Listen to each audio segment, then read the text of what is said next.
Supreme court ने प्रदर्शन कर रहे डॉक्टरों को मंगलवार शाम तक काम पर लौटने का निर्देश दिया था, लेकिन डॉक्टरों का कहना है कि जब तक उनकी सभी मांगे नहीं मान ली जाती, वो अपना विरोध प्रदर्शन जारी रखेंगी। दरअसल बीते दिन सुप्रीम कोर्ट ने कोलकाता में हुए ट्रेनी डॉक्टर के बलात्कार और हत्या के विरोध में सुनवाई के दौरान निर्देश दिया कि प्रदर्शन कर रहे सभी डॉक्टर मंगलवार शाम तक अपने काम पर लौट जाएं, नहीं तो सभी डॉक्टरों के खिलाफ कार्रवाई की जाएगी। नमस्कार, मैं हूं शारदा सिंह और आप देखना शुरू कर चुके हैं। वीडियो शुरू करने से पहले आपसे एक रिक्वेस्ट है, अगर आप अब तक द कंट्राप को सब्सक्राइब नहीं किया है तो सबसे पहले आप हमारे चैनल द कंट्राप को सब्सक्राइब कर ले, साथ के साथ बेल आइकन भी प्रेस कर ले ताकि हर अपडेट आपको सबसे पहले मिले। चलिए अब खबर की ओर रुख करते हैं। दरअसल कोलकाता में महिला ट्रेनी डॉक्टर के रेप और हत्या मामले को लेकर जूनियर डॉक्टरों का विरोध प्रदर्शन लगातार जारी है। सुप्रीम कोर्ट द्वारा मंगलवार शाम 5 बजे तक डॉक्टरों को काम पर लौटने का निर्देश दिया गया था। वो भी समय सीमा अब समाप्त हो चुकी है, लेकिन डॉक्टरों का प्रदर्शन जारी है। सुप्रीम कोर्ट ने डॉक्टरों को निर्देश दिया था कि वो तुरंत काम पर लौट जाएं। अदालत ने ये भी कहा था कि अगर डॉक्टर मंगलवार शाम 5 बजे तक काम पर लौट जाते हैं तो उनके खिलाफ कोई कार्रवाई नहीं की जाएगी। इंडियन एक्सप्रेस की खबर के अनुसार इस बीच पश्चिम बंगाल सरकार ने प्रदर्शनकारी डॉक्टर से बातचीत की पहल की, जिस पर डॉक्टर भी सहमत हुए, लेकिन वो सरकार से 25 से 35 के प्रतिनिधि मंडल में मिलना चाहते हैं, जबकि सरकार ने एक ईमेल के जरिए 10 डॉक्टरों के एक प्रतिनिधि मंडल को बातचीत के लिए बुलाया था। रिपोर्ट के मुताबिक सुप्रीम कोर्ट के आदेश के बाद जूनियर डॉक्टरों के संयुक्त संगठन ने धरना प्रदर्शन शुरू कर दिया था। डॉक्टरों का कहना है कि जब तक उनकी सभी मांगे नहीं मान ली जाती है, वो अपना विरोध जारी रखेंगे। इससे पहले 9 सितंबर को सुनवाई के दौरान सुप्रीम कोर्ट ने बंगाल सरकार के वकील कपिल सिब्बल ने दावा किया था कि डॉक्टरों की हड़ताल के चलते प्रदर्शन में कथित तौर पर 23 मरीजों की मौत हो गई। हालांकि डॉक्टरों ने इस दावे पर सवाल उठाया है। बता दें कि जूनियर डॉक्टरों ने ममता बनर्जी सरकार से उनकी मांगों पर ध्यान देने को कहा, जबकि सरकार द्वारा डॉक्टरों को एक नोटिस जारी कर जांच समिति के सामने पेश होने और अपनी बेगुनाही साबित करने के लिए भी कहा गया। इस बीच अलीपुर की विशेष सीबीआई अदालत ने जांच एजेंसी से कहा है कि आरजीकर अस्पताल के वित्तीय अनियमितता मामले में गिरफ्तार पूर्व प्रिंसिपल संदीप घोष और 4 अन्य आरोपी को व्यक्तिगत रूप से अदालत में पेश करें। खबरें बताती हैं कि सीबीआई ने अदालत से इन सभी के वर्चुअल पेश होने का अनुरोध किया था। फिलहाल संदीप घोष को अदालत ने 23 सितंबर तक न्यायिक हिरासत में भेज दिया है। बता दें कि पिछले महीने अस्पताल में ट्रेनी डॉक्टर के रेप और हत्या मामले में ममता बनर्जी सरकार लगातार विरोध प्रदर्शनों का सामना कर रही है।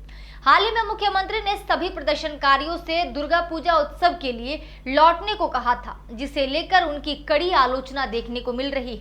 सीएम की ये बात न तो प्रदर्शनकारी डॉक्टरों को पसंद आई और न ही बंगाल के विरोध प्रदर्शन करने वाले लोगों को। स्थानीय मीडिया ने कई डॉक्टरों के हवाले से कहा है कि इन परिस्थितियों में त्योहार मनाने का सवाल ही नहीं उठता। कोलकाता के एसएसकेएम अस्पताल में एक ट्रेनी डॉक्टर के हवाले से कहा गया है कि मानवता की भावना रखने वाला कोई भी व्यक्ति इस तरह का सुझाव कैसे दे सकता है। मालूम हो कि दुर्गा पूजा, जो बंगाल का सबसे बड़ा उत्सव होने के साथ ही सबसे बड़ी आर्थिक गतिविधि भी है, आगामी महीने 9 अक्टूबर से शुरू हो रही है। मीडिया को अपने संबोधन में सीएम बनर्जी ने यह भी दावा किया कि कोलकाता पुलिस आयुक्त विनीत गोयल कई बार उनके पास आए और इस्तीफे की पेशकश की। गोयल को तृणमूल कांग्रेस का करीबी माना जाता है और प्रदर्शनकारी डॉक्टर लगातार उनके इस्तीफे की मांग कर रहे। ममता बनर्जी का कहना है कि उन्होंने दुर्गा पूजा के चलते गोयल का अनुरोध स्वीकार नहीं किया। वहीं हिंदुस्तान टाइम्स की एक रिपोर्ट के मुताबिक सुप्रीम कोर्ट ने इस मामले में अब सीबीआई से ताजा स्टेटस रिपोर्ट मांगी है और मामले की अगली सुनवाई 17 सितंबर को निर्धारित की है। बता दें कि सुप्रीम कोर्ट ने इस मामले में स्वतः संज्ञान लिया था और इसकी सुनवाई chief justice of India DY Chandrachud की अध्यक्षता वाली पीठ कर रही है। इसमें सीजेआई के अलावा जस्टिस जेबी पादरीवाला और जस्टिस मनोज मिश्रा भी शामिल हैं। सोमवार को सुनवाई के दौरान बेंच के सामने पश्चिम बंगाल सरकार के वकील कपिल सिब्बल और सीबीआई की ओर से सॉलिसिटर जनरल तुषार मेहता ने स्टेटस रिपोर्ट पेश की, जिसके बाद अदालत ने उनसे कई सवाल पूछे। इस दौरान बंगाल सरकार ने कोर्ट को बताया कि घटना के खिलाफ चिकित्सकों की हड़ताल के कारण राज्य में 23 लोगों की मौत हो चुकी, स्वास्थ्य प्रणाली पंगु बन गई है। इस पर अदालत ने डॉक्टरों को निर्देश दिया कि वो तुरंत काम पर लौट जाएं। अदालत ने ये भी कहा कि अगर डॉक्टर कल यानी कि मंगलवार शाम 5 बजे तक काम पर लौट जाते हैं तो उनके खिलाफ कोई प्रतिकूल कार्रवाई नहीं की जाएगी। यानी कि ये कल की बात हो रही है, आज तो बुधवार है और कल मंगलवार है, तो कल शाम तक की बात कही जा रही थी। सुप्रीम कोर्ट की तरफ से ये निर्देश दिया गया था कि सभी डॉक्टर काम पर पुनः वापस लौट जाएं और उनके सुरक्षा की तमाम चीजें की जाएंगी। बता दें कि इससे पहले भी सुनवाई में अदालत ने डॉक्टरों को विरोध प्रदर्शन बंद करने और अपनी ड्यूटी पर लौटने का निर्देश दिया था। रेजिडेंट डॉक्टरों के संगठन की ओर से सीनियर एडवोकेट गीता लूथरा ने कहा कि डॉक्टरों को धमकाया जा रहा है, डॉक्टर अस्पतालों के बाहर स्वैच्छिक सेवाएं दे रहे हैं। इस पर सुप्रीम कोर्ट ने याद दिलाया कि उनसे काम शुरू करने के बाद डॉक्टरों के खिलाफ प्रतिकूल कार्रवाई नहीं करने का भी निर्देश दिया गया है और कहा गया है कि अगर वो डॉक्टर काम पर फिर से शुरू नहीं करते हैं तो हम राज्य सरकार को कार्रवाई करने से नहीं रोक सकते। यानी कि सुप्रीम कोर्ट ये साफ साफ कह रहे हैं कि अगर डॉक्टर काम पर नहीं लौटते हैं तो राज्य सरकार उसके खिलाफ कोई भी एक्शन ले सकते हैं और सुप्रीम कोर्ट वहां पे नहीं रोक पाएगी। सीजीआई ने आगे कहा कि विरोध कर्तव्य की कीमत पर नहीं हो सकता है।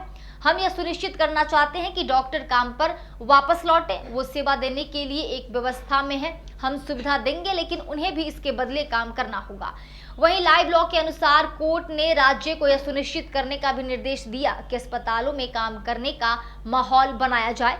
न्यायालय ने स्वास्थ्य सचिव द्वारा दायर हलफनामे पर भी गौर किया कि आरजीकर अस्पताल और अन्य सरकारी अस्पतालों में सीसीटीवी कैमरे लगाने और अन्य सुरक्षा उपायों के लिए धनराशि मंजूर की गई।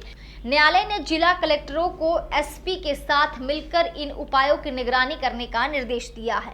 अदालत ने दोबारा पीड़िता की सभी तस्वीरें भी सोशल मीडिया से तुरंत हटाने का निर्देश दिया है।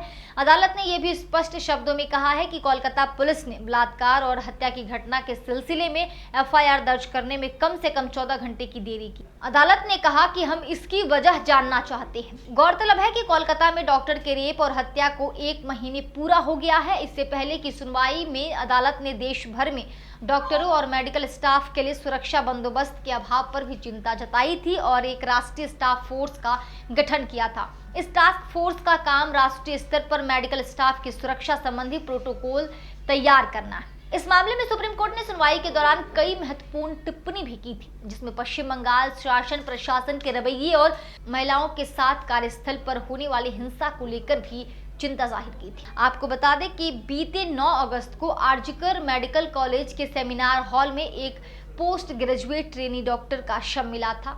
वो देर रात खाने के बाद हॉल में आराम करने गई थी। मृत डॉक्टर के पोस्टमार्टम रिपोर्ट में रेप और हत्या की बात सामने आई।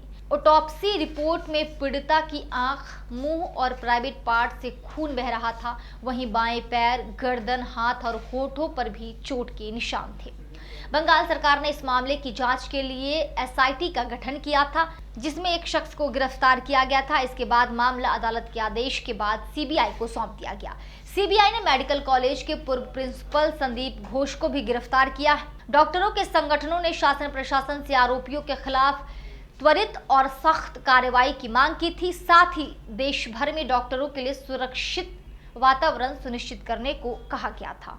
इस घटना के 1 महीने के भीतर ही पश्चिम बंगाल विधानसभा में सर्वसम्मति से अपराजिता महिला और बाल पश्चिम बंगाल आपराधिक कानून संशोधन विधेयक 2024 पारित किया गया था। इस विधेयक में महिलाओं के खिलाफ होने वाले अपराधों को लेकर भारतीय नागरिक सुरक्षा संहिता 2023 और बच्चों को यौन अपराधों से बचाने के लिए बने पोक्सो कानून 2012 में संशोधन किए गए।